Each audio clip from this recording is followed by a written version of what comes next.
एक हसीन चाहत। दूसरे दिन मैं स्कूल आई तो माधुरी गेट पर ही मिल गई। वह एक लड़के से हंस कर बातें कर रही थी। मेरे संस्कार ही ऐसे थे कि मैं जिस किसी स्त्री पुरुष या लड़का लड़की को हंसते बोलते देखती तो मैं उनके संबंधों को लेकर सशंकित हो उठती। मेरा सोचने का नजरिया ही बदल गया था। हालांकि पहले मैं ऐसी नहीं थी। तभी मैंने देखा वह लड़का कोई और नहीं बल्कि किशोर है, जो बातें करते करते माधुरी का हाथ थाम लेता है। मैं उन्हें नजदीक आते ही चहक पड़ी। हेलो माधुरी, कैसी हो? माधुरी मेरे गाल पर एक प्यार भरी चपत लगाते हुए बोली, जब मैं कहीं बाहर जाती हूँ तभी तू मेरे घर आती है। यह किशोर है, मेरा बेस्ट फ्रेंड। माधुरी ने किशारे की ओर इशारा करते हुए कहा तो मैं हंसने लगी। क्या किशोर को मैं नहीं जानती कि तू परिचय करवा रही है? हाँ, किशोर तेरा बेस्ट फ्रेंड है, यह मुझे मालूम नहीं था। मैं यह कहते कहते चुप लगा गई। किशोर मुझे ही एकटक देख रहा था। उसकी आंखों में शरारत थी। तभी वह आंख नचाते हुए बोला, माधुरी, तुम्हारी यह सहेली तो बड़ी ही सुंदर और स्मार्ट है। क्या माधुरी बदसूरत है? मैंने व्यंग्य किया तो किशोर माधुरी की ओर से देखकर बोला, माधुरी, बुरा ना मानना, तुम्हारी सहेली हम दोनों में गैप डलवाना चाहती है। किशोर के यह कहते ही माधुरी हंसने लगी। मैं भी बिना हंसे न रह सकी। शाम के 4 बजे मैं माधुरी को ढूंढने लगी। वह 3 बजे से ही क्लास से गायब थी। किशोर भी कहीं दिख नहीं रहा था। मैंने माधुरी की सहेली मीना से पूछा। उसने मुस्कुराते हुए ही कहा कि वह स्कूल के पिछवाड़े वाले बाग में गई होगी। मैं यह सुनकर हैरान रह गई। 4:30 बजने वाले हैं। वह इस समय उधर क्या करने गई है? उधर का इलाका तो जंगलों का है। वह होश में तो है। नहीं चाहते हुए भी मैं स्कूल के पिछवाड़े की ओर बढ़ गई। हालांकि उधर जाना एक लड़की के लिए खतरे से खाली नहीं था। अभी पिछले महीने से ही तो एक स्कूल की लड़की की लाश बाग में मिली थी। कुछ दरिंदों ने उसके साथ बलात्कार कर उसकी हत्या कर दी थी। मुझे काफी डर भी लग रहा था। फिर भी मैं दबे पांव झाड़ियों के बीच से होते हुए बाग में पहुंच गई।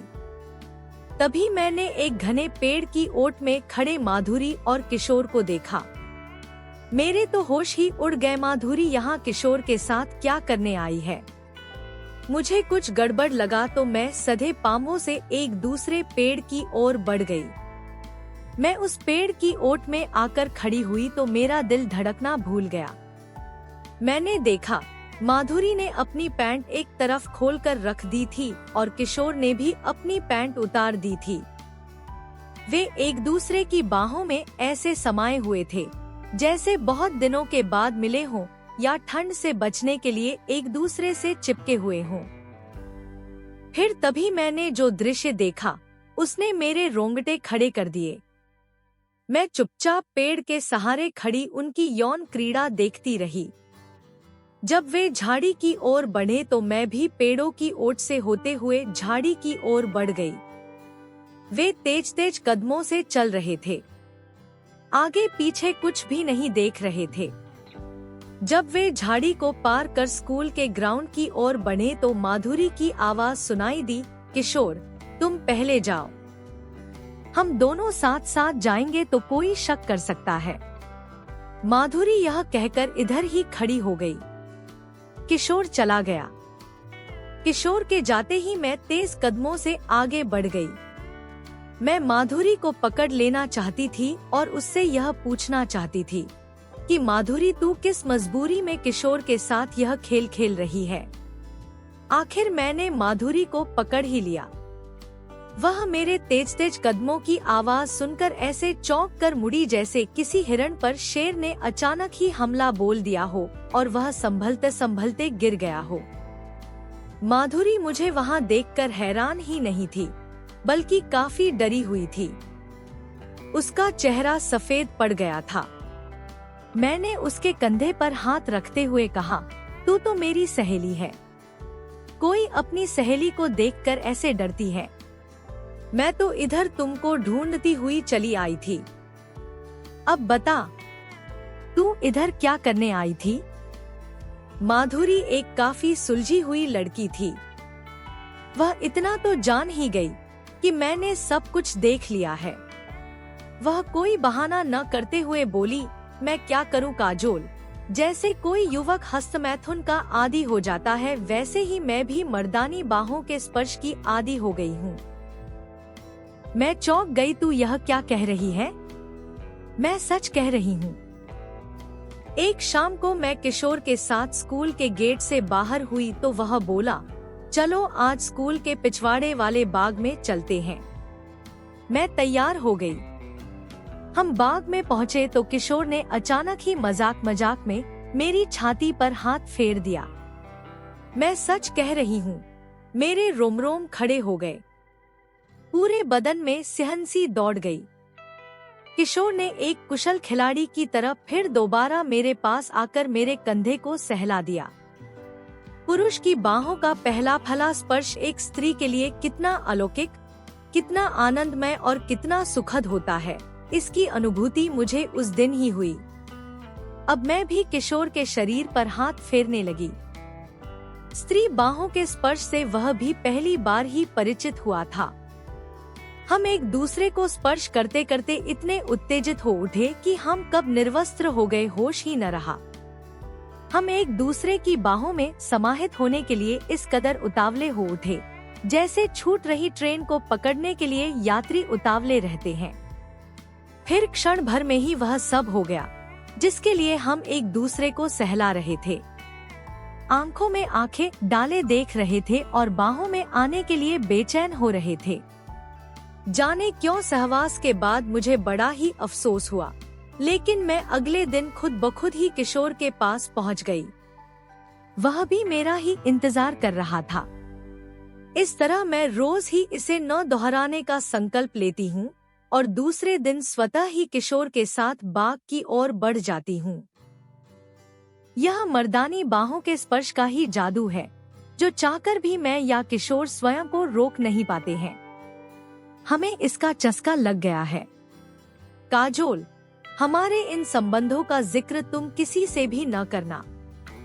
समझ लो कि तुमने कुछ देखा ही नहीं है। मैं धीरे से मुस्कुराई, फिर उसकी बाह पकड़कर ग्राउंड की ओर बढ़ गई। जब हम ग्राउंड के बीचों बीच मैं बोली, मैं किसी से भी नहीं कहूँगी। मैं तेरी सहेली हूँ। तू तो अभी बहुत ही छोटी है। दुनिया में तो ऐसे भी लोग हैं जो बच्चों वाले होकर भी तुमसे भी गई गुजरी हरकतें करते हैं। जब उन्हें कोई कुछ नहीं कहता तो तुझे कैसे कुछ कह सकता है। मैं यह कहकर घर की ओर जाने लगी तो माधुरी बोली, मेरी दीदी की शादी परसों है, तुम्हें जरूर आना है। मैं मुड़कर बोली, अरे वाह, यह तो बड़ी ही खुशी की बात है। इतनी अच्छी खबर तू अब तक छिपाए बैठी थी। मैं जरूर आऊंगी, लेकिन माधुरी, तुझे या किशोर को इसकी प्रेरणा किससे मिली, मैं जानने के लिए उतावली हो उठी। अपने अपने माता पिता से, माधुरी यह कहकर सड़क की ओर बढ़ गई। मैं हैरान परेशान शाम के 6 बजे लौटी तो मम्मी आ गई थी और पापा फिर टूर पर चले गए थे। मैं मम्मी से मिलकर अपने कमरे में आ गई। मम्मी कहीं जाने की तैयारी में थी। उसने मेरे कमरे में आकर बोली, फ्रिज में खाना रखा हुआ है, जब भूख लगे तो निकाल कर खा लेना, और हाँ, मेरा इंतजार न करना। यह कहकर मम्मी चली गई। मैंने उससे यह भी नहीं पूछा कि वह पूरी रात अकेली कहाँ रहेगी, क्योंकि मुझे पता था कि वह पूरी रात वेदांत अंकल के यहाँ रहेगी। वह वेदांत अंकल से अपने संबंधों को मुझ पर जाहिर नहीं होने देना चाहती थी, जबकि मुझे सब कुछ पता था। मैं मम्मी के जाते ही विचारों में खो गई। बाहों का स्पर्श क्या इतना आनंददायक होता है कि उसके बिना माधुरी जी नहीं सकती है।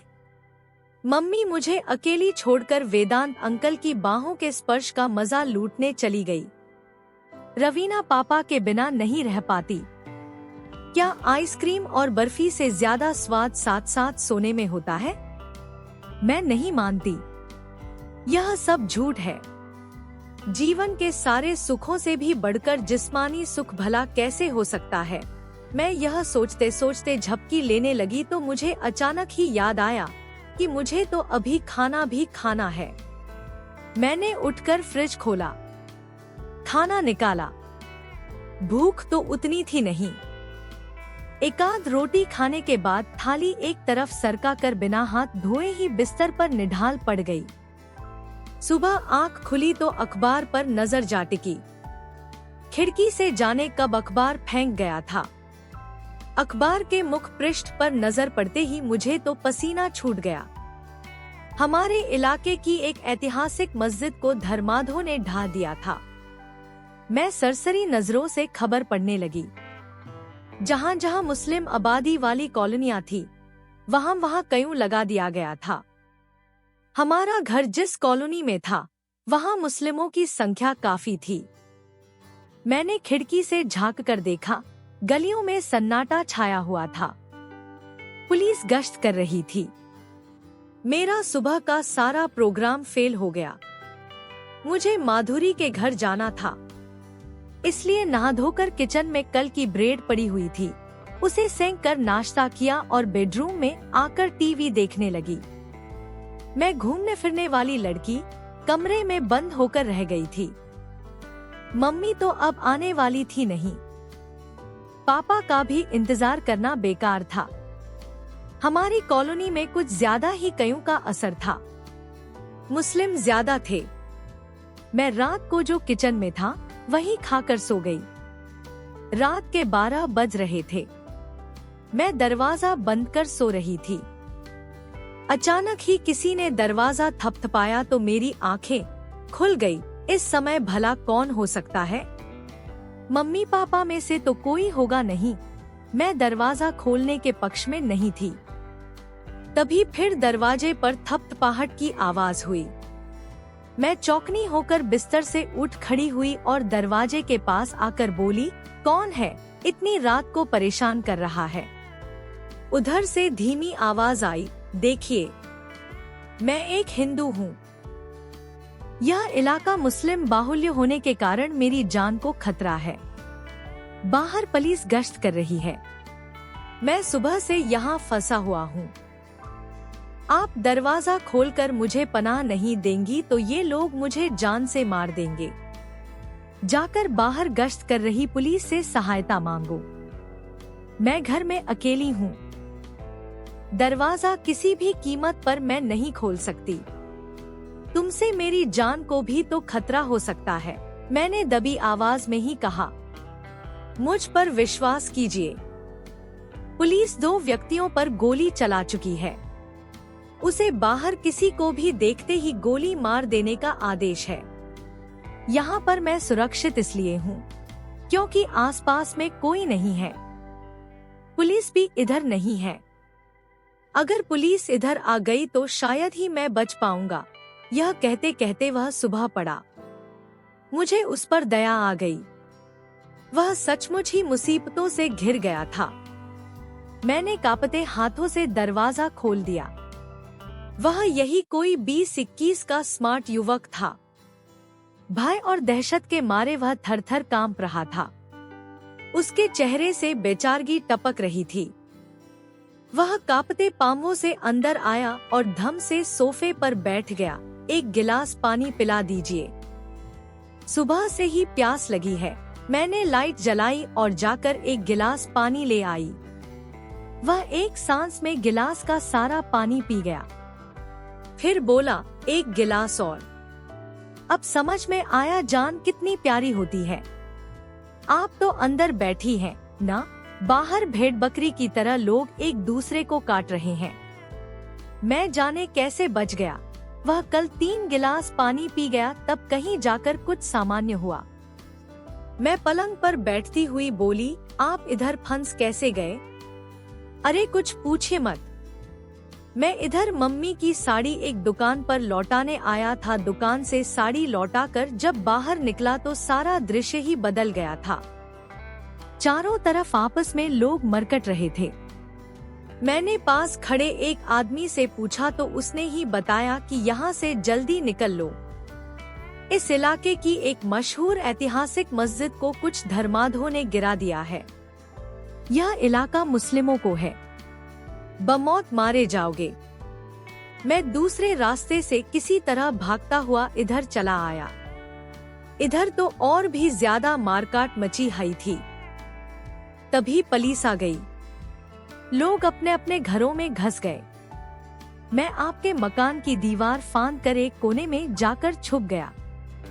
ईश्वर भला करे, आपने मुझे अपने यहाँ शरण दे दी। अरे ऐसी कोई बात नहीं, आप सोफे पर इत्मीनान से लेट जाइए।